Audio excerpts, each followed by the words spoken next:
Pokémon Legends EA. Pokémon Legends Patent and Lawsuit Edition. Oh, whatever the name is. On one hand, I'm like, oh, it's really cool that the PS2 is still getting games. Then I realized that this $80 half-baked broken game is Nintendo's idea of a full-price AAA experience. But then again, that's what Nintendo thinks about you. And if you're looking forward to this slop, then there's no hope for you. Hit the like button and subscribe, folks. Your favorite Nintendo YouTuber is here once again to raise the alarm at another horrendous, despicable cash grab that actually makes me physically sick. This kind of honesty is why I'm the #1 Pokemon influencer on YouTube. Haha, yeah, so let's get the #1 Pokemon influencer on YouTube at 90k. We are this close now. Nintendo has released a Pokemon game called Pokemon DF, standing for Dumpster Fire, and this game can only be described as a soulless, corporate, greedy, mobile-looking game. Oh my god, this thing looks so bad. I mean, the whole city environment looks like it was made in a Google sketch by a 12-year-old. Whoa, that's quite pathetic, Nintendo. See, you name it, we've got it all in this game. JPEGs of windows and balconies on completely flat, perfectly square buildings. Completely desolate, barren, empty streets that you'll have to deal with for the whole game. It's almost like you hate the people playing your video games. I mean, the whole city of Paris should sue Nintendo for using the Eiffel Tower in such a low-poly, embarrassing way. That's the only time you'll ever hear me defend the French. Now, and then you have the Nintendo fanboys saying graphics don't matter. I mean, look, if your price tag is $70, $80, then yeah, it certainly does, especially when it looks like a 3DS engine game. It's not like you give a damn about the story. Now, as of 2024, Pokemon has made $114 billion and somehow still makes games that look like Roblox. I mean, yeah, those flat textures would be unacceptable even on the Wii U. See, the bar is so low for Pokemon nowadays, and they still can't get it right. At that point, we just have to accept that the bar is falling into the infinite abyss, with nothing to catch it in sight. Now, you would think for a game that takes place primarily in a city, you would be able to at least, I don't know, go into any of the buildings. See, that would be just too much work for Game Freak. See, most of this game is just lifeless streets. Just simply uninspired. It blows my mind that CD Projekt Red can get Cyberpunk running on the Switch 2 looking the way it does, and this is the best Game Freak can come up with. I mean, yeah, it's just insulting. There's no excuse. They're not even being held back by the Switch 1 hardware anymore. I mean, hell, if you put this game side by Cyberpunk, they look generations apart running on the same hardware. But you know, the reality is Pokemon fans will continue to get royally screwed over as long as it keeps selling to the lowest denominator. The absolute scum. See, Dying Light 1 was released, I don't know, like 10 years ago. And the cityscape in that 10-year-old game looks so much better than this Pokemon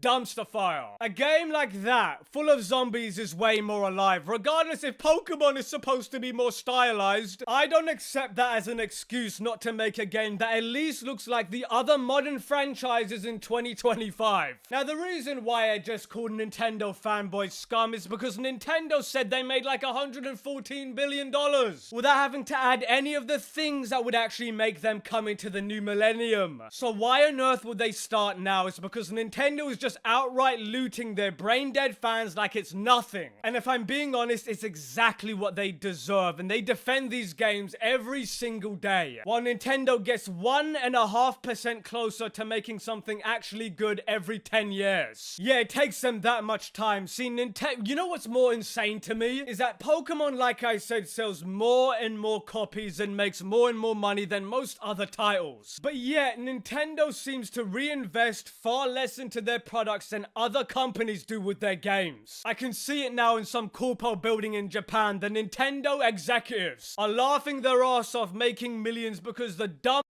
keep buying this schlop. You know, in their perspective, it's like, let's ignore all the, 25-plus-year-old fans of Pokemon, or let's just say the OG fan base, and keep marketing it for children and make it dumber and dumber to push away the older fans further and further away and make it for kids and keep it for the kids. But ladies and gents, it's not just the graphics, it's the environment and the world. The NPCs don't even move, not even the bare minimum to give an NPC a schedule. So they are at least, I don't know, moving around so it looks like they're alive in the universe. They couldn't even bother to do that. They couldn't be bothered to have NPCs just meander about creating a living space. Like, that's too much work. I mean, they were spending all that time doing, let's see, literally nothing else. I mean, what's funny about the CPU in this game is that it does a normal stance during every battle with its arms down. And then it starts running around during the fight. I mean, that is just an insane, stupid interaction. And then when it starts fighting, the enemy hardly moves. I can't even take it seriously. And by the way, every time I look at these, these character models, you know what it reminds me of? It reminds me of, you remember the old Xbox avatars? You remember those over 15 years ago? I mean, even those things look better than whatever the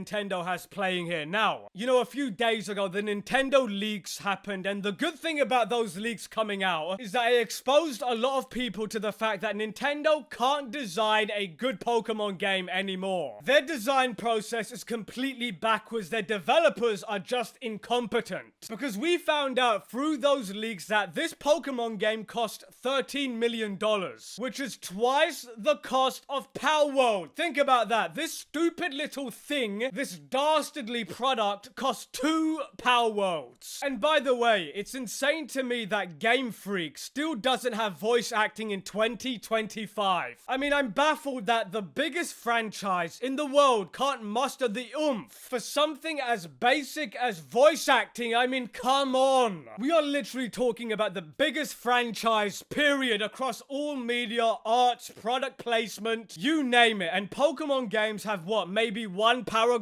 worth of dialogue? You're telling me that you couldn't even find a janitor in your corpo building to read it? The thing is, having no voice acting is really disgusting, especially coming from the recent Digimon game that came out. The newest Digimon game kind of proves how bad Pokemon is at the moment. The level of quality difference between the two is just scary. See, how does a storied franchise like Pokemon still not have an epic 60 to 80 hour open world 3D JRPG spanning several memorable towns and various biomes? But instead, no, we get the same old nonsense with empty towns and stiff NPCs. That is just embarrassing. See, they can sue Palworld all day, but when it comes to giving you a good game for the player, they just don't have the time. I mean, why anybody was excited for Pokemon ZA is beyond me. I mean, why anybody expects any better from a consistent scummy developer like these people is beyond me. And on that bombshell, let me know what you think in the comments. Manix out.